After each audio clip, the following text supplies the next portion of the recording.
November 21 దేవుని వాగ్దానం. నిన్ను ఆశ్రయించు వారందరూ సంతోషించుదురు, నీవే వారిని కాపాడుదువు. కీర్తనలు 5:11. మన ప్రభువైన యేసుక్రీస్తు నామములో మీ అందరికీ ఉదయం శుభాలు తెలియచేయచ్చు ఉన్నాను. ప్రియులారా, క్షేమంగా ఉన్నారా? దేవాది దేవుడు మనలను క్షేమంగా ఉంచి మరొక నూతన దినాన్ని అనుగ్రహించి ఉన్నారు. అందుని బట్టి ప్రభువుకు నేను కృతజ్ఞతాస్తుతులు చెల్లించుచూ ఉన్నాను. దేవుని మహిమ ఎంత గొప్పగా ఉందో చూసారా? ఈ నవంబర్ నెల ఆఖరిలోనికి మనల్ని నడిపిస్తూ ఉన్నాడు. ఈ చివరి రోజులు ఈ సంవత్సరాంతంలో మన జీవితంలో ఆశీర్వాదకరంగా ఉండి 2025 మనమందరం చూచున్నట్లుగా, దేవాది దేవుని వాగ్దానాన్ని పొందుకున్నట్లుగా మనం ప్రార్థనాపూర్వకంగా ఉండాలి.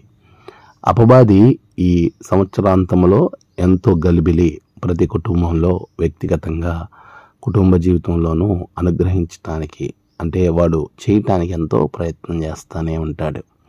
ప్రార్థనలో సమయం గడపండి.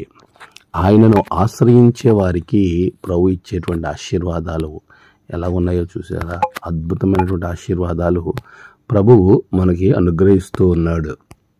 అలాంటి ఆశీర్వాదం, సంతోషకరమైన సమయాన్ని మనం కలిగి ముందుకు వెళ్ళాలి. ఆయనే మనల్ని కాపాడేవాడిగా ఉంటాడు.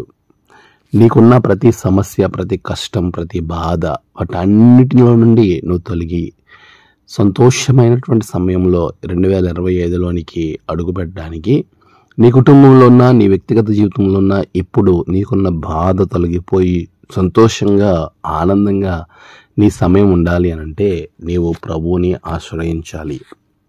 దేవుణ్ణి ఆశ్రయించకుండా నీకు నచ్చిన ప్రాంతంలోనికి, నచ్చిన సమయంలో నచ్చినట్లుగా వెళుతూ ఉంటే మనము దేవుని యొక్క సన్నిధిని వదిలిపెడితే అలాంటి పరిస్థితుల్లో మనం ఎలాగా ఆనందంగా ఉండగలుగుతాం? చాలామంది ఏమనుకుంటారంటే లోకానుసారమైనటువంటి ఆనందమే ఆనందం అని అనుకుంటారు. అది చాలా తాత్కాలికమైనది ప్రియులరా.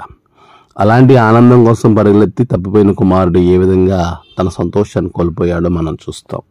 నీకు నిత్యమైన ఆనందం, గొప్ప సంతోషం కావాలంటే ప్రభువుని కలిగి ఉండి ఆయన చెంతను నువ్వు ఉన్నప్పుడు మాత్రమే దేవుడు నీకు సంతోషాన్ని అనుగ్రహించి నిన్ను ప్రతి విషయంలోనూ కాపాడేవాడిగా ఉంటాడు. అట్టి కృపా భాగ్యములు దేవుడు మీకందరికీ అనుగ్రహించునుగాక. ఆమెన్. ప్రార్థన. సర్వశక్తిమంతుడా, గొప్ప దేవ, నీ బిడ్డల జీవితంలో సంతోషము, ఆనందాన్ని కలగచేయండి. నీ ఆత్మతో నింపండి. మీ సహాయం దయచేయండి. నీ సన్నిధి కాంతి వారి మీద ఉంచండి. ఈరోజు వారి ప్రయాణాలు, పనులు అన్నిటిలో నీ బిడ్డలకు తోడుగా ఉండండి. మీ సహాయము నీ బిడ్డలకు అనుగ్రహించి నడిపించమని ప్రార్థన చేస్తూ ఉన్నాను. నేడు జన్మదినము, వివాహ దినము, ఆయా ప్రత్యేకమైన దినములు, వాటన్నిటిని జరుపుకుంటున్న బిడ్డలకు తోడుగా ఉండండి. ప్రభువా, నీ బిడ్డలను ఆశీర్వదించి బలపరచండి. తమ ప్రియులను కోల్పోయిన వారి కుటుంబాలలో ఆదరణ దయచేయండి. దినదేవులతో నింపమని యేసు నామమున ప్రార్థించి వేడుకొంచున్నాము తండ్రి. ఆమెన్. తండ్రి, కుమార, పరిశుద్ధాత్మ త్రియేక దేవుని దీవెన మీ అందరికీ తోడుగా ఉండి నడిపించునుగాక. ఆమెన్.